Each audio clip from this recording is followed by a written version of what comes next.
Los audiovisuales es una de esas instalaciones que normalmente no se tienen tanto en cuenta a la hora de hacer un proyecto en la implantación de un lugar de trabajo.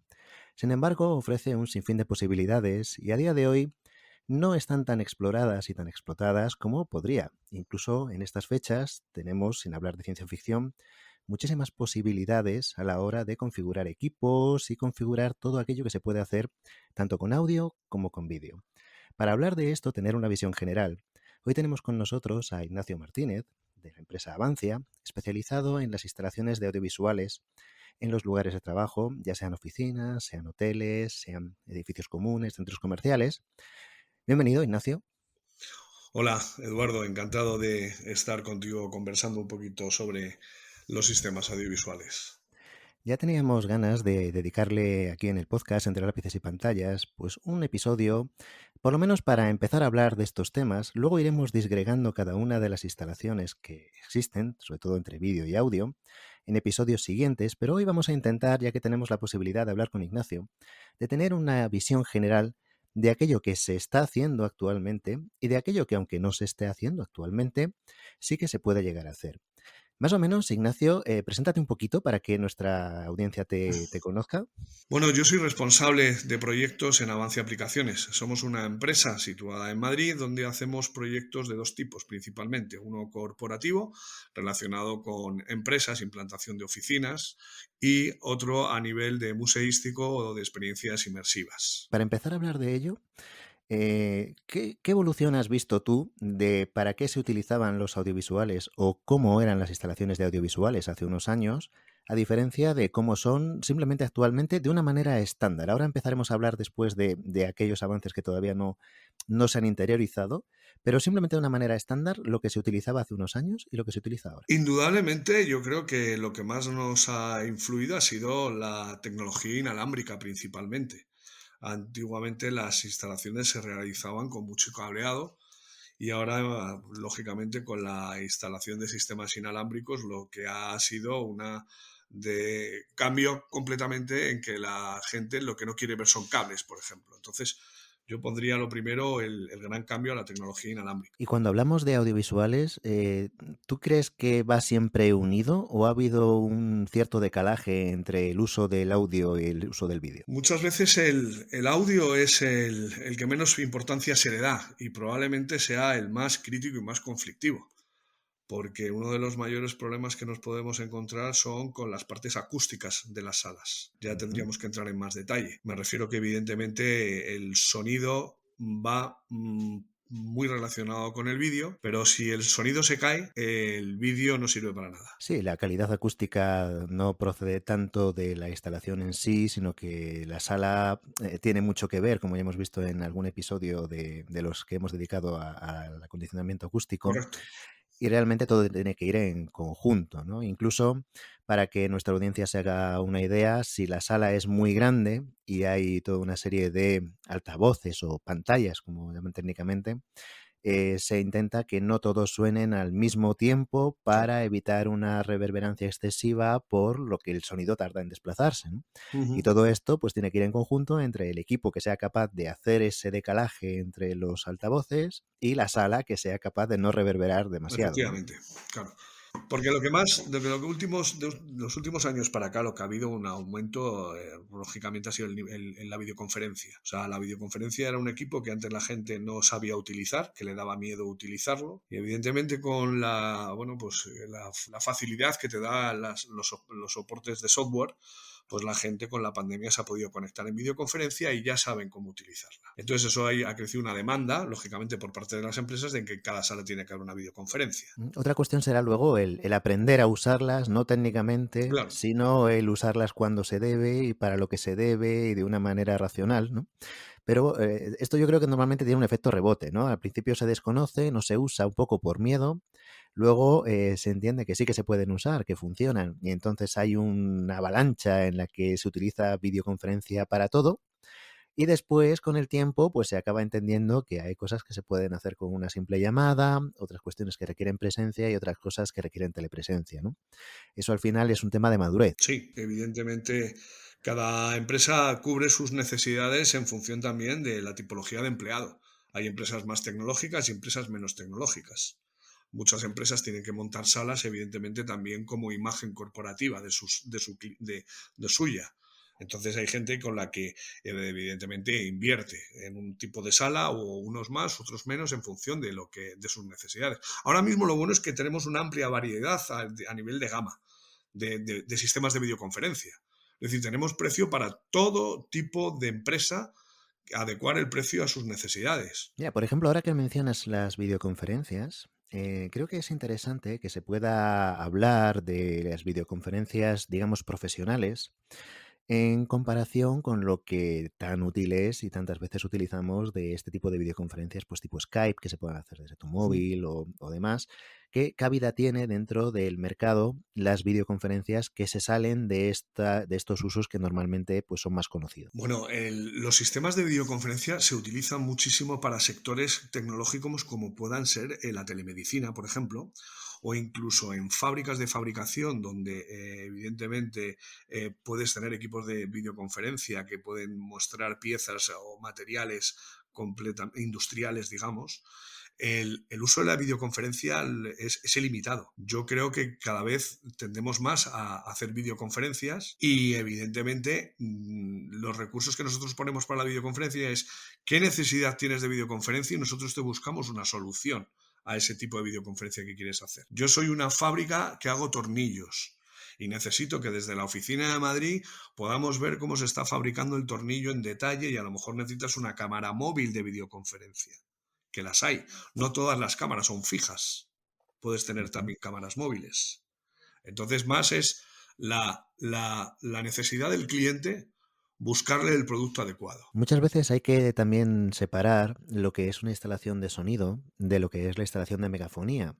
Sí que me gustaría dar un poquito esta pincelada. Tenía apuntado que quería mencionar que la instalación de megafonía se podría relacionar más con una instalación de evacuación o de protección contra incendios, mientras que una instalación de audio es para un uso, digamos, interno de la compañía que se puede acompañar con imagen o sin necesidad de que se acompañe con imagen. Cuando se habla de videoconferencias, en muchas ocasiones lo que tiene sentido hacer es una, digamos, audioconferencia o simplemente una conferencia en la que no es necesaria la imagen.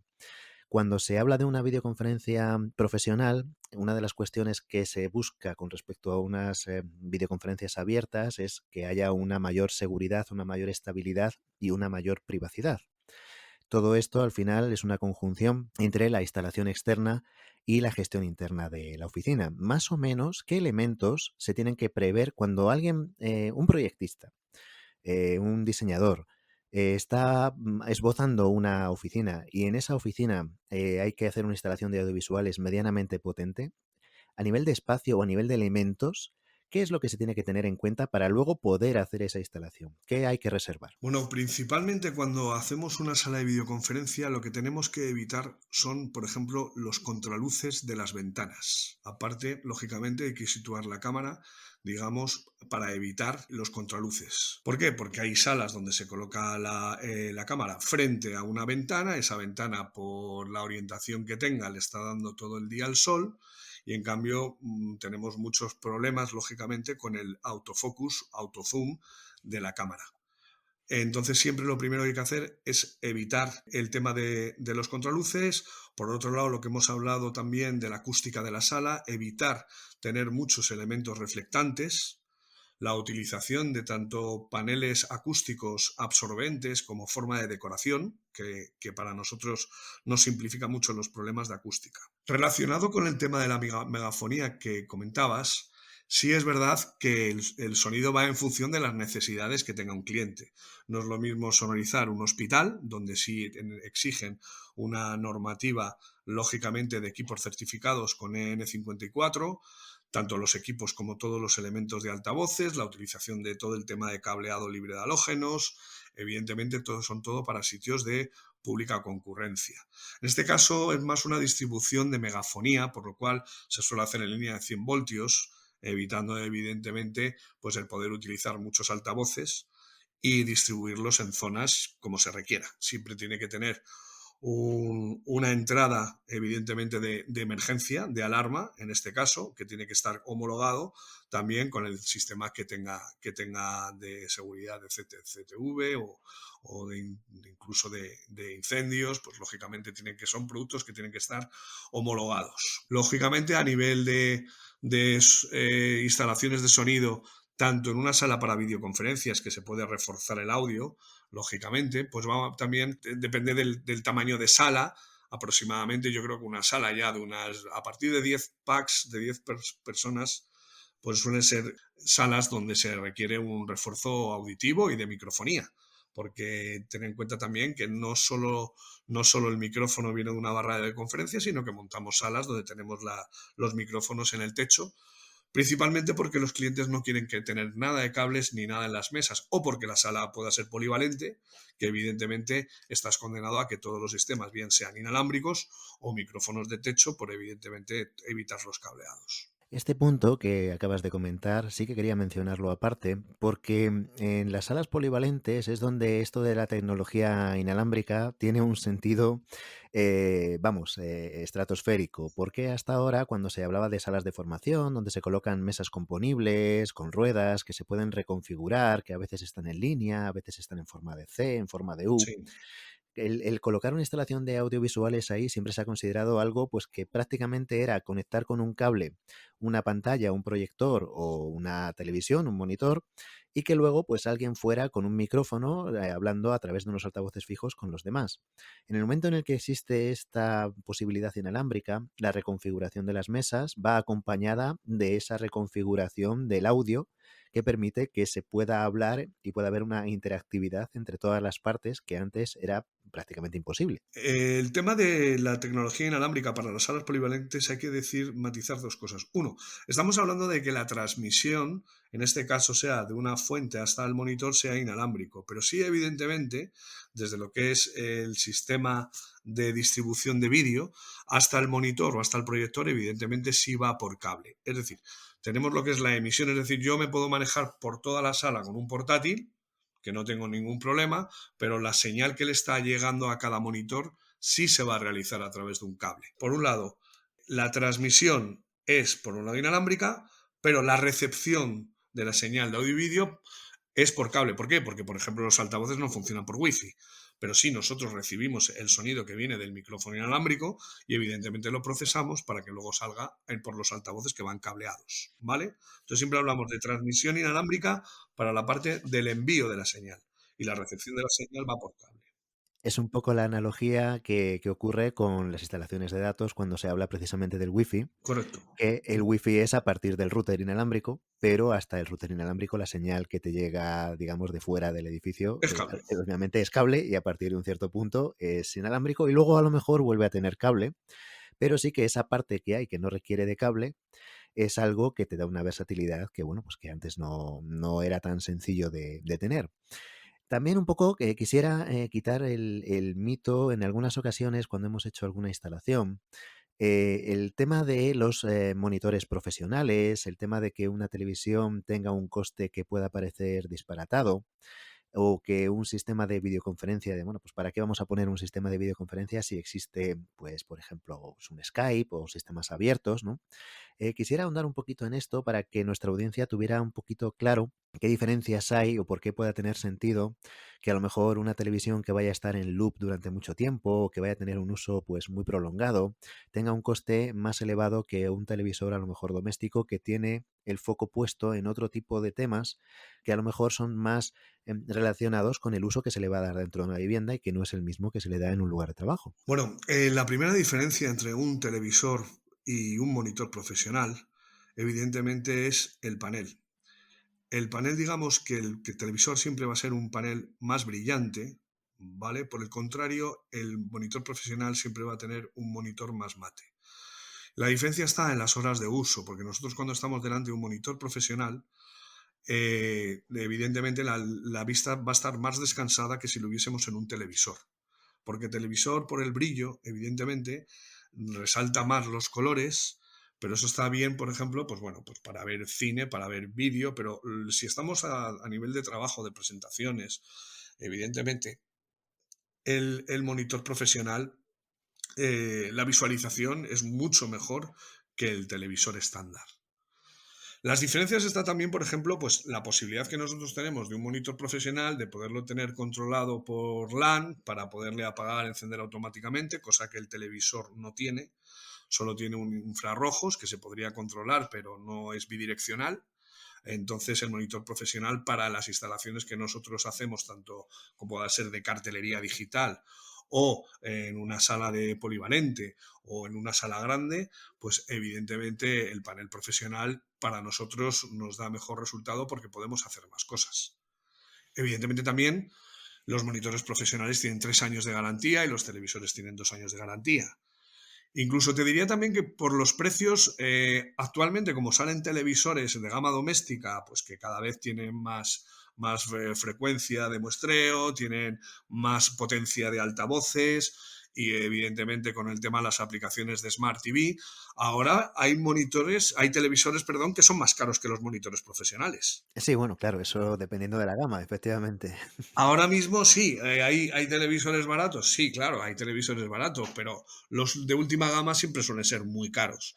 Y evidentemente para las necesidades, vuelvo a repetir, aquí es un poco las necesidades del cliente. Si el cliente quiere hacer una videoconferencia, mostrar datos para una sala de reuniones, pues un monitor, luego los monitores profesionales hay dos tipos, uno de 16:7 o de 24:7. ¿Qué significa? Pues que los equipos profesionales están preparados para trabajar 16 horas al día durante 7 días a la semana o 24 horas al día, como pueden ser centros de control, monitores de video wall, que esos evidentemente pues están preparados para trabajar 24 horas. También es verdad que la vida estimada de un televisor es muy complicado determinarla, porque hay televisores que están funcionando durante años que no dan ningún problema. Pero lo normal es que la vida útil del televisor, por la electrónica que lleva, pues tenga menos horas, se supone, menos horas de duración que un monitor profesional. Una mención especial dentro de lo que es la tecnología de vídeo actualmente sería el vídeo IP. Pues sí, es una de las novedades de estos últimos años, es que actualmente para hacer las salas configurables, el vídeo IP te permite la transmisión de señales de audio y vídeo en alta resolución, en cable de categoría, y para ello se utilizan un equipo que codifica la señal y un equipo que decodifica la señal. Es decir, que antiguamente que trabajábamos con matrices, evidentemente lo que utilizar la matriz nos limitaba por el número de entradas o el número de salidas. Entonces, si una empresa quería crecer y meter más equipos, se veía condenado a esa limitación interna a entradas y salidas de audio y vídeo. Ahora con el vídeo IP se ha solucionado con que el equipo que codifica, digamos que es un transmisor, y el que decodifica, que sería como un receptor. Entonces, en función de la utilidad de cada equipo, se utiliza un encoder o un decoder. Por ejemplo, tenemos un monitor, utilizaremos un decoder porque el monitor recibe una señal. A lo mejor al día siguiente o a los 2 años decido ampliar y meter dos equipos más. Entonces, estos equipos que van, lógicamente, conectados a un sistema de red propio con los sistemas de vídeo IP, podemos crecer en función de los equipos que queramos instalar. No nos limitamos ya a una matriz, decir, tengo 4 entradas y 4 salidas y a partir de aquí todo lo demás no puedo hacer nada más. Entonces el vídeo IP viene bien para soluciones en salas donde ahora mismo no se quiere hacer una mayor inversión, pero sí que en un futuro poder ampliar con más equipos y evidentemente que la gestión sea siendo la misma. Entonces el vídeo por IP lo que nos facilita es pues que todos los equipos están intercomunicados y en función de que puedas aumentar o disminuir equipos, pues se pueden hacer de una forma sencilla y fácil. Evidentemente, cada proyecto aquí, cuando hablamos de instalaciones audiovisuales, sí que tiene mucho sentido hablar de la palabra proyecto, porque es muy difícil Sí, estandarizar. En el momento en el que ya salimos de aquello que se hacía antes de tener una televisión en loop, pues para dar un mensaje corporativo, o bien para ver la televisión a la hora de la comida, a lo mejor en la cantina, en la cafetería de la oficina, para poder, digamos, salir de ese ambiente laboral, cuando ya se empieza a utilizar de una manera más profesional, pues evidentemente cada lugar pues requiere de un proyecto. Y sí que me gustaría, ya para ir cerrando, que dieras algún tipo de, más o menos de orientación cuando las personas están pensando en hacer una instalación de audiovisuales en su oficina, que puedan tener una idea de magnitudes técnicas, en el sentido de, pues bueno, en qué unidades se mide, por ejemplo, la intensidad de una televisión, o cuáles serían los rangos más o menos deseables para poder estar en unos entornos de una cierta luminosidad. Más o menos para que tengan una cierta idea, ¿no? Cuando vean un catálogo y vean una televisión, que vean este tipo de unidades de magnitud, pues pudieran tener un poquito de criterio a priori de cómo sería, por dónde tendrían que ir los tiros. Referente al tema de la luminosidad de los monitores, la unidad de medida se llama candelas. Aquí tenemos, lógicamente, para poner una similitud, una televisión estará en torno a las 350 o 400 candelas, un televisor en casa. Evidentemente, en el mundo laboral tenemos también monitores de 400, 500 candelas y tenemos pantallas ya que pueden pasar a los 3000, a las 3000 candelas, que serían las pantallas transflexivas, que son para exterior en un principio, que tienen muchísima luminosidad. Y esas son las que ves, por ejemplo, pues por cualquier ciudad que los tienen en los tótems, por ejemplo, pues son pantallas con 3000 candelas. Incluso creo que hay algún fabricante que tiene más luminosidad. No me atrevería a decirte si ya estamos hablando de 5000 o 6000 candelas. Pero vamos, la luminosidad de los monitores se mide en candelas. Luego otro tema es las pantallas de LEDs. Que las pantallas de LEDs es también, cada vez hay pantallas más con el pitch. El pitch es la separación entre los LED cada vez más pequeños, cada vez más estrechos, por lo cual cada vez se va teniendo mayor definición en las pantallas de LEDs. Las pantallas de LED ahora mismo se están instalando principalmente en lugares abiertos, grandes, como recepciones de un edificio. Y también ya estamos instalando las primeras pantallas de LEDs de interior para salas nobles, salas de reunión, salas de consejo, donde evidentemente sustituye al monitor tradicional la pantalla de LEDs y es configurable en función de la pantalla que se quiera crear. O sea, ya entramos podemos hacer actualmente pantallas con distintos formatos al 16 novenos, que es el estándar. Entonces, a nivel de diseño, por ejemplo, si hay un proyecto para montar una sala que quiera ser con efecto wow, pues a lo mejor lo que podemos empezar a trabajar, evidentemente, es en salirnos de lo estándar y poder hacer unas presentaciones en distintos formatos.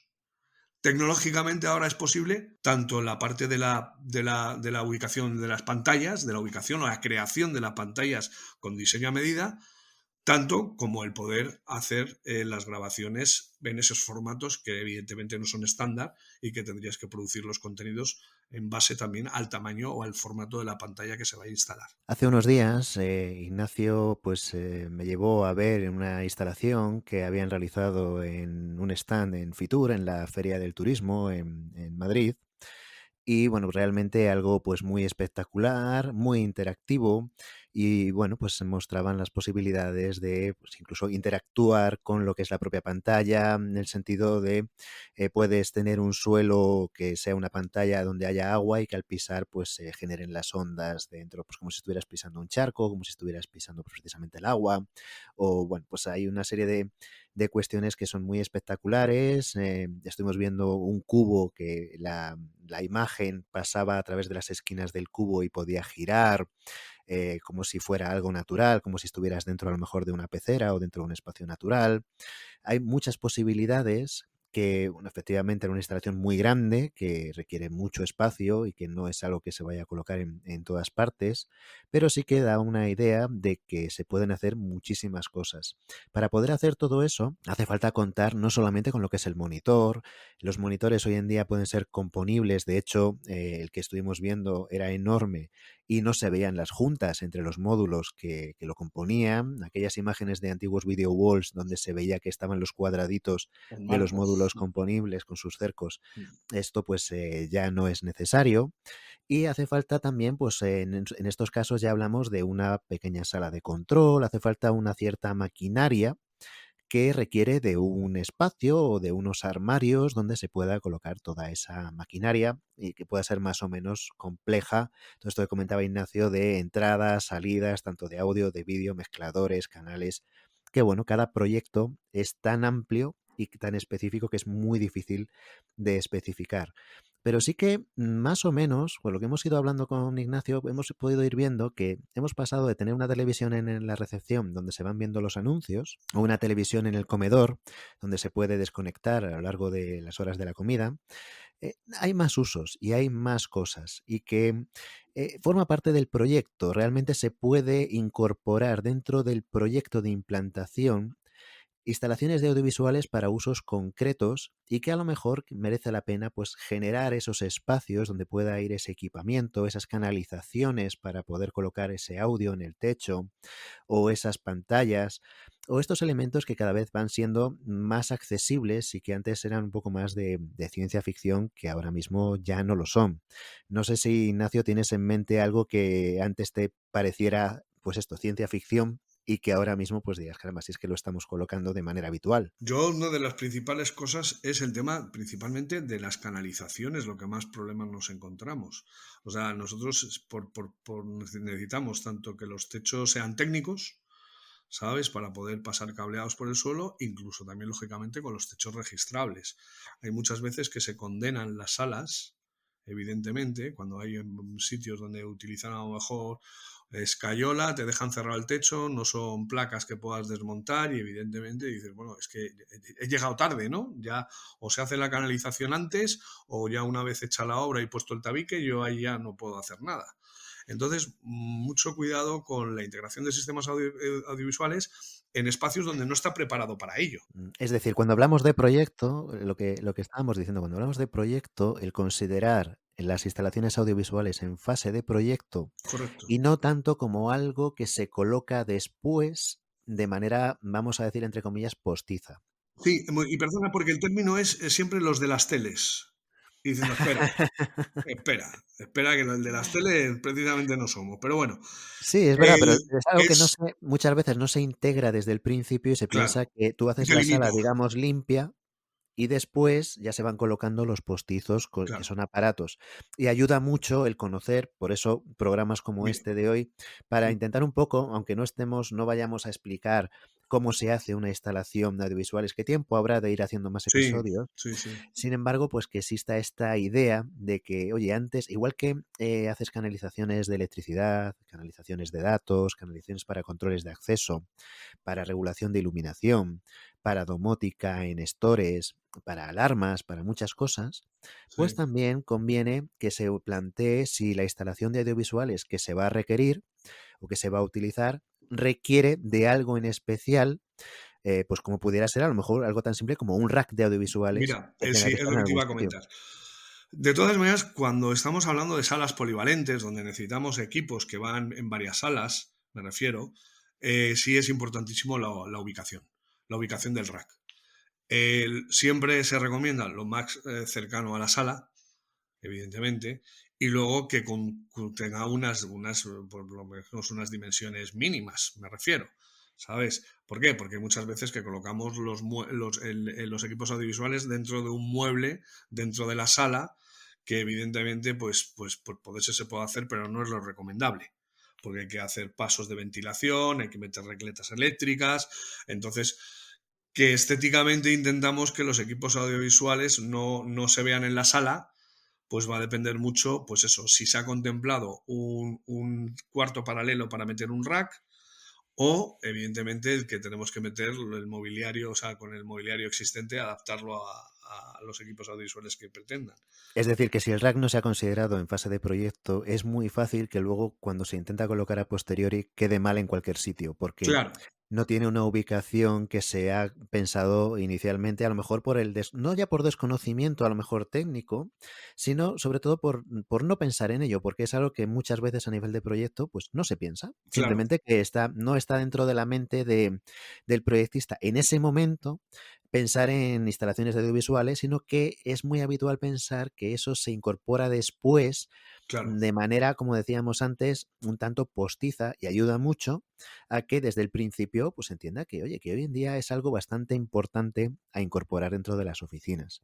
No vamos a profundizar mucho más porque el tema es infinito y de hecho momentos habrá para hablar incluso de instalaciones muy, muy especiales.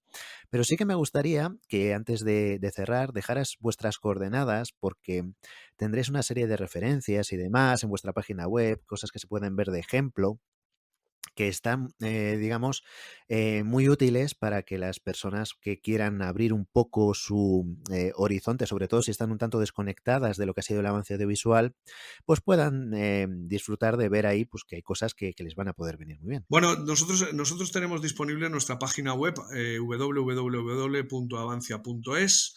También estamos en redes sociales como LinkedIn e Instagram, donde podéis ver la información actualizada de las instalaciones que vamos realizando. Unas las podemos compartir, otras no se pueden compartir, ya en función de que hay clientes que no quieren que sean publicadas sus salas, por el motivo que sea. Pero bueno, Entonces, no simplemente navegando por la web, pues te puedes hacer una puedes hacer idea una de idea, que sí. hay Además, algo de equipamiento que a lo mejor no conocías, o a lo mejor una cosa que ocurre mucho, que te quedaste con la idea hace un cierto tiempo de que una instalación se componía de a lo mejor una cacharrería muy grande y que a lo mejor hoy en día pues esa cacharrería ya no es tan grande, o que antes se colocaba justo debajo de la televisión y ahora se coloca en una sala de racks. Hay toda una serie de cuestiones que van avanzando y que puede servir como un buen recurso para actualizar y para que las personas que se interesen puedan tener ese apoyo y evidentemente siempre se puede ya en fase de consultoría de proyecto hablar con empresas especializadas como es el caso de poder hablar con Ignacio. Dejaremos en las notas del programa los enlaces a estas referencias que nos ha explicado para que los podáis localizar. Y no resta más, ya para no extendernos más, pues dar las gracias a Ignacio por habernos ilustrado durante este programa de hoy. Esperamos volver a contar con su presencia cuando tratemos temas análogos. Muchas gracias por haber estado con nosotros, Ignacio. encantado, Eduardo. Ha sido un placer estar compartiendo contigo estos minutos. Y como siempre, esperamos vuestros comentarios a este episodio y que nos escuchemos en el siguiente. Hasta luego.